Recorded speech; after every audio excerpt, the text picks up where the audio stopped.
నమస్కారం అండి. నా పేరు మాదాల నాగభూషణమ్మ.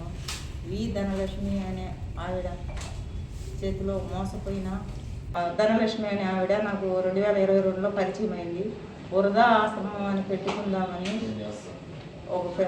చెప్పి నా దగ్గర 7,30,000 డబ్బులు 5.5 సవర బంగారు తీసుకొని అడగగా నీ దిక్కున కూడా చెప్పుకోమని వాళ్ళ కొడుకు వాళ్ళు బెదిరించడం మొదలుపెట్టారు. దానికి బెదిరించిన దానికి ఆవిడ తిట్టిన దానికి పెన్ డ్రైవ్లో ఉంది. పెన్ డ్రైవ్లో ఆవిడ తిట్టిన తిట్లన్నీ ఉన్నాయి. 2022లో పరిచయం అయ్యి మా ఇంటి పక్కన చేరి నేను పాలు పోసుకొని బతికేదాన్ని. పాలు పోసుకుని మా ఇంటికి వస్తా పోతా ఒక ఫ్రెండ్షిప్ మంచి స్నేహితురాల్లాగా ఇంట్లో మనిషిలాగా మెదిగింది. ఇద్దరం కలిసి బరి పని యాడ్ చేస్తావు, బాగలేదంటున్నావు కదా, ఇద్దరం కలుసుకొని ఆశ్రమం పెట్టుకున్నాము అని. నా దగ్గర డబ్బులు లేవు, ఆశ్రమం పెట్టుకుంటే ఏదో కావాలి కదండి పెట్టడానికి అని అన్నాను. అంటే నా దగ్గర అన్నీ ఉన్నాయి అనింది.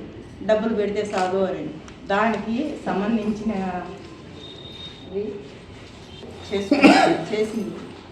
దాంట్లో అగ్రిమెంట్ మాత్రం ఇది చేసి తీసుకొచ్చి చూపించింది. దీంట్లో నాకు చదువు రాని కారణంగా కొద్ది రోజులు అయిన తర్వాత నా కూతురు చూసి దీంట్లో నీ పేరు తెప్పించి మొక్కమా అని అడిగింది. ఇంకా నా మీద నమ్మకం లేదా అనింది. నేను ఆ తర్వాత కొద్ది రోజులైనా మళ్ళా కొంచెము బంగారు డబ్బులు అడిగితే ఇద్దరం కలిసి బంగారం పెట్టుకున్నామని చిన్న బజార్లో న్యూ జ్యువెలరీ షాపు శ్రీదేవి అతను చంద్ర దగ్గర పెట్టాము. అతను నాకు తెలిసిన వ్యక్తి, ఆవిడకి తెలిసిన ఆయన కాదు.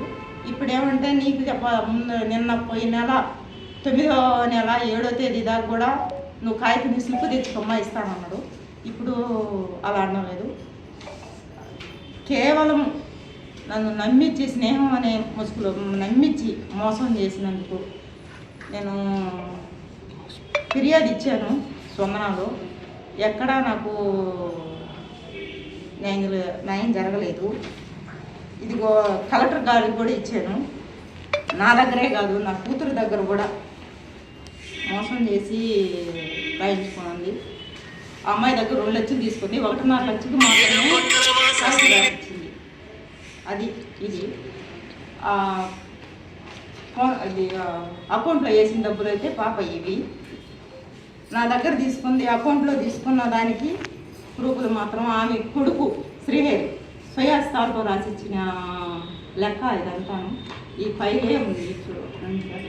ప్రతి రూపాయి వేసాను దానికి ఉంది.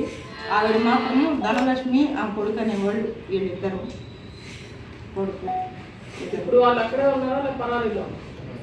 లేరండి. అక్కడ ఇంటి పక్కన ఉన్న వాళ్ళు ఆశ్రమం దగ్గర చేరారు. మళ్ళీ అక్కడి నుంచి మళ్ళా మా ఏరియాకి వచ్చారు.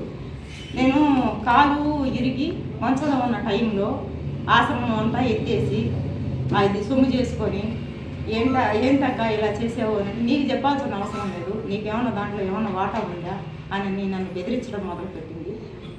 బెదిరించి కొడుకు అయితే నీ దిక్కున కాడ చెప్పుకో, మర్యాదగా డబ్బులు తీసుకోవాలనుకుంటే మర్యాదగా ఉండండి, లేదనుకుంటే మేము ఏమైనా చేయగలం, మేము మహిళా మండలం, మా అమ్మ ఏదైనా చేయగలదని చెప్పి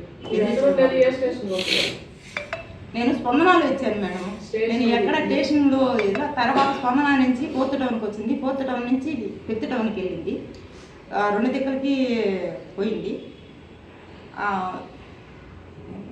రోజు ఎక్కడ తిరిగి 2 నెలలు తిరిగి ఇంకా ఏసారిపోయి తెలుసో తెలియకో ఎలాగో మా భర్త చేతిలో చనిపోవాలి ఎందుకు 4 గోడల మధ్యలని అక్కడ సూసైడ్ కూడా చేశాను. చెయ్యి కోసేసుకొని ఎందుకు బతకాలా అని. కానీ ఆ టైంలో 5th టౌన్ పోలీసు వాళ్ళు ఉండి మీకు న్యాయం చేస్తామమ్మా అన్నారు. కానీ మేడం చెప్పాను. సార్ ఏమన్నారంటే ప్రైవేట్ కేసు వేసుకోమ్మా అన్నారు. ప్రైవేట్ కేసు వేసుకోవడానికి అసలు నాకు ఆవిడ బంగారు స్లిప్ ఇస్తేనే కదా అసలు అనేది తెలిసేది. ఆవిడ ఇవ్వకనే పోయింది కదా, అసలు నీకు సంబంధమే లేదని మాట్లాడుతుంది.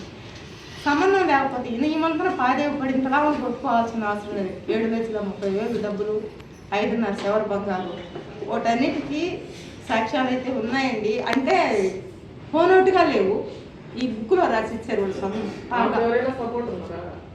బుక్లో రాసి ఇచ్చారు సొంతంగా. అవి నేను జెరాక్స్ తీసిచ్చి మీడియా బుక్స్ చూపిస్తున్నాను. కంప్లైంట్లు ప్రతి దగ్గర ఇచ్చిన కంప్లైంట్లు కలెక్టర్ కాడి నుంచి మొత్తం స్పందనలు ఇచ్చి 4 తడవలు ఇచ్చారు. 8వ తేదీ నుండి ఆస్తి తాకట్టు పెట్టి కూడా వాళ్ళకి హెల్ప్ చేశాను సార్. ఆస్తి తాకట్టు పెట్టి కూడా అది కాదు మళ్ళీ మేడం, వాళ్ళకి 4 వ్యక్తులు ఫుల్ సపోర్ట్ చేస్తారు మేడం, చేస్తారు. అంతకు మించి ఇంకా ఎవరు సపోర్టు వెనక ముందు ఉండే సంగతి నాకు తెలియదు. నాకు తెచ్చిన వాళ్ళు 3. దయచేసి మీడియా మిత్రులందరినీ చేసుకుని నాకు న్యాయం చేయాలని కోరుకుంటున్నాను. దయచేసి సాయం చేయమని. ఆమె నన్ను దగ్గర ఉండి వాళ్ళ కొడుకులు వాళ్ళు బెదిరిస్తూ గత 18వ తేదీ వాన రోజు వాళ్ళ చిన్న కొడుకు అనే అబ్బాయి, సూరజ్ అనే అబ్బాయి వచ్చి వాన జోరు వాన మా ఇంటి దగ్గరకు వచ్చి దీనివల్ల మా అమ్మ ట్రబుల్ అవుతుంది, దీన్ని కానీ లేపేస్తే ఎవరు అడిగేవాళ్ళు లేరు నా సవ్యంగా మాట్లాడి. దానికి ఆ అబ్బాయి మా ఇంటికాడికి వచ్చి నన్ను ఫాలో అయింది, వీడియో మాత్రమే ఉంది అని చేసి ఆ మాట చేసిపోయాడు. దయచేసి నాకైతే వాళ్ళ వల్ల ఆమె కొంచెము బ్యాక్గ్రౌండ్ ఉండే ఆవిడ ఏమో నాకు తెలియదు. ఆమె నాకు గత 3 ఏళ్ళుగా పరిచయం, 28 నెలలు మాత్రమే ఆమె నాకు పరిచయం, అంతా నమ్మించింది ఆవిడ. దయచేసి సహాయం చేయమని న్యాయం చేయమని కోరుకుంటూ మీడియా మిత్రులు